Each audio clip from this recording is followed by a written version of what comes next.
ದೀಪದ ಕೆಳಗೆ ಕತ್ಲು ಬಂತೆ. ರಾಜಧಾನಿಯ ಕೇವಲ 45 ಕಿಲೋಮೀಟರ್ ದೂರದಲ್ಲೇ ಒಂದು ಗುಡಿಸಲು ನಿವಾಸಿಗಳ ಮೂಲಭೂತ ಸೌಕರ್ಯದಿಂದ ವಂಚಿತರಾಗಿರುವಂತದ್ದು. ರಾಜ್ಯ ಸರ್ಕಾರ ಗುಡಿಸಲು ಮುಕ್ತ ರಾಜ್ಯ ಮಾಡಬೇಕು, ದೇಶ ಕೂಡ ಗುಡಿಸಲು ಮುಕ್ತ ದೇಶ ಮಾಡಬೇಕು ಅಂತ ಹೇಳಿ ಸಾಕಷ್ಟು ಅನುದಾನಗಳನ್ನು ಕೊಡ್ತೈತೆ. ನಾವೀಗ ಬೆಂಗಳೂರು ಗ್ರಾಮಾಂತರ ಜಿಲ್ಲೆಯ ದೊಡ್ಡಬಳ್ಳಾಪುರ ತಾಲೂಕಿನ ರಾಷ್ಟ್ರೀಯ ಹೆದ್ದಾರಿ ಪಕ್ಕದಲ್ಲೇ ಇರುವಂತಹ ಕೋಡಿಪಾಳ್ಯದ ಒಂದು ಗುಡಿಸಲು ನಿವಾಸಿಗಳಲ್ಲಿ ಇಲ್ಲಿ ವಾಸ ಇರುವಂತಹ ಗುಡಿಸಲುಗಳ ವಾಸ ಇರುವಂತಹ ಪ್ರದೇಶದಲ್ಲಿದ್ದೀವಿ. ನಾವು ದೃಶ್ಯಗಳಲ್ಲೂ ಕೂಡ ನೋಡ್ಬೋದು. ಇಲ್ಲಿ ಮೂಲಭೂತ ಸೌಕರ್ಯಗಳು ಇಲ್ಲದೆ ವಂಚಿತರಾಗಿರುವಂತಹ 60 ಕುಟುಂಬಗಳು ವಾಸ ಇದಾವೆ. ಇವು ದೃಶ್ಯಗಳಲ್ಲಿ ಕೂಡ ನೋಡ್ಬೋದು. ಯಾವುದೇ ಶೌಚಾಲಯ ಕೂಡ ಇಲ್ಲ. ಇಲ್ಲಿ ಸ್ನಾನ ಮಾಡ್ಲಿಕ್ಕೆ ಒಂದು ಪರದೆಗಳನ್ನ ಕಟ್ಕೊಂಡು ಆ ಪರದೆಗಳಲ್ಲೇ ಸ್ನಾನ ಮಾಡುವಂತದ್ದು ಬಾಣಂತಿಯರು ಇರ್ಬೋದು, ಹೆಣ್ಣು ಮಕ್ಳು ಇರ್ಬೋದು, ಇದೇ ಪ್ರದೇಶದಲ್ಲಿ ವಾಸ ಮಾಡ್ಕೊಂಡು ಇದೇ ಗುಡಿಸಲುಗಳಲ್ಲಿ ವಾಸ ಮಾಡ್ಕೊಂಡು ಸುಮಾರು 40 ರಿಂದ 45 ವರ್ಷಗಳಿಂದ ಇದೇ ಸ್ಥಳದಲ್ಲಿ ಇವೆ. ಈ ಬೀದಿಯಲ್ಲಿ ಕೂಡ ಅಡಿಗೆ ಮಾಡುವಂತದ್ದು, ಇಲ್ಲಿ ಒಲೆ ಇಲ್ಲ. ಆಮೇಲೆ ಓದ್ಲಿಕ್ಕೆ ವಿದ್ಯಾರ್ಥಿಗಳಿಗೆ ರಾತ್ರಿ ವೇಳೆಯಲ್ಲಿ ವಿದ್ಯುತ್ ಸಂಪರ್ಕ ಕೂಡ ಇಲ್ಲ. ಏನಂತಂದ್ರೆ ನಾವು ರಾತ್ರಿ ವೇಳೆಯಲ್ಲಿ ಕರೆಂಟ್ ಹೋದ್ರೆ ದೀಪದ ಬೆಳಕಲ್ಲೇ ಓದ್ಬೇಕು. ಸುಮಾರು ನಾವು 100 ರಿಂದ 150 ವಿದ್ಯಾರ್ಥಿಗಳು ಇಲ್ಲಿ ಪಕ್ಕದ ಸರ್ಕಾರಿ ಶಾಲೆಗೆ ಹೋಗ್ತೀವಿ.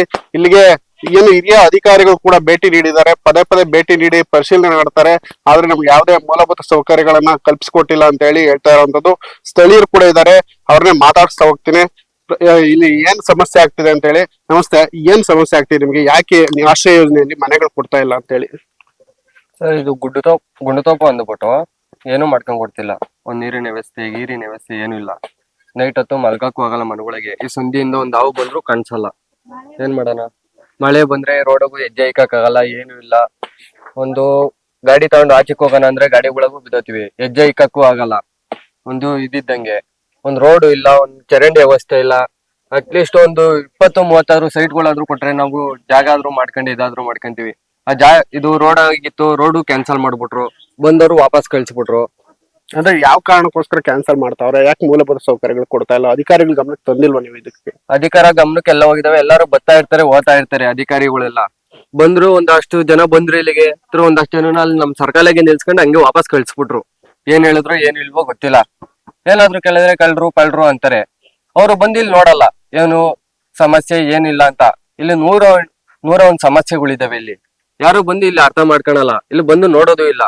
ಬಂದವರು ಅಲ್ಲಿಂದ ಅಲ್ಲಿಗೆ ಕಳ್ಸಿಬಿಡ್ತಾರೆ ಹಂಗೆ. ಅಂದ್ರೆ ಸ್ಥಳೀಯರು ಒಂದು ನಿಮ್ಗೆ ಅವಕಾಶ ಮಾಡ್ಕೊಡ್ತಾ ಇಲ್ವಾ ಮನೆ ನಿರ್ಮಾಣ ಮಾಡಕ್ಕೆ? ಸ್ಥಳೀಯರು ಏನು ನಿರ್ಲಕ್ಷ್ಯ ತೋರ್ತಾವ್ರ ಅಂತ, ಅಧಿಕಾರಿಗಳನ್ನ ದಾರಿ ತಪ್ಪಿಸ್ತಾವ್ರ ಅಂತ? ಎಲ್ಲ ದಾರಿನೇ ತಪ್ಪಿಸ್ತಾ ಇರೋದು ನಮ್ಮ ಇದ್ರಾಗೆ. ಒಂದಷ್ಟು ಜನ ಬಂದು ಹೆಲ್ಪ್ ಮಾಡಕ್ಕೂ ಬರ್ತಾರೆ, ಒಂದಷ್ಟು ಜನ ಇದ್ ಮಾಡಕ್ ಬರ್ತಾರೆ, ಮಾಡೋರ್ನು ಮಾಡಕ್ ಬಿಡಲ್ಲ. ಇದಿಷ್ಟು ಏನು ಸ್ಥಳೀಯರ ಅಳಲಾಗಿರುವಂತದ್ದು. ಏನು ಸ್ಥಳೀಯರೇ ನಮ್ಗೆ ಕೆಲವರು ಏನು ಸಂಚಲನ ರೂಪಿಸಿ ನಮ್ಗೆ ಆಶ್ರಯ ಯೋಜನೆಯಲ್ಲಿ ಮನೆ ನಿರ್ಮಾಣ ಮಾಡ್ಕೊಡ್ಲಿಕ್ಕೆ ಕೇವಲ ನಮ್ಮನ್ನ ವೋಟ್ ಬ್ಯಾಂಕ್ಗೋಸ್ಕರ ಇಟ್ಕೊಂಡಿದ್ದಾರೆ. ನಮ್ಗೆ ಆಶ್ರಯ ಯೋಜನೆಯಲ್ಲಿ ಮನೆ ನಿರ್ಮಾಣ ಮಾಡ್ಕೊಡ್ಲಿಕ್ಕೆ ಸಂಚಲನ ರೂಪಿಸಿ ನಿರ್ಮಾಣ ಮಾಡ್ಕೊಡ್ಲಿಕ್ಕೆ ಎಲ್ಲಾರ ಮನೆಯಲ್ಲೂ ಕೂಡ ನಾವು ಮತವನ್ನ ನೀಡ್ತೇವೆ. ಆದ್ರೆ ಸರ್ಕಾರ ನಮ್ಗೆ ಯಾವುದೇ ಆಶ್ರಯ ಯೋಜನೆಯಲ್ಲಿ ಮನೆ ನಿರ್ಮಾಣ ಮಾಡ್ಕೊಟ್ಟಿಲ್ಲ ಅಂತ ಹೇಳಿ ಅಳಲನ್ನ ತೋಡ್ಕೊಂತಾ ಇರುವಂತದ್ದು. ಗಂಗರಾಜ್, TV5 ಕನ್ನಡ, ದೊಡ್ಡಬಳ್ಳಾಪುರ.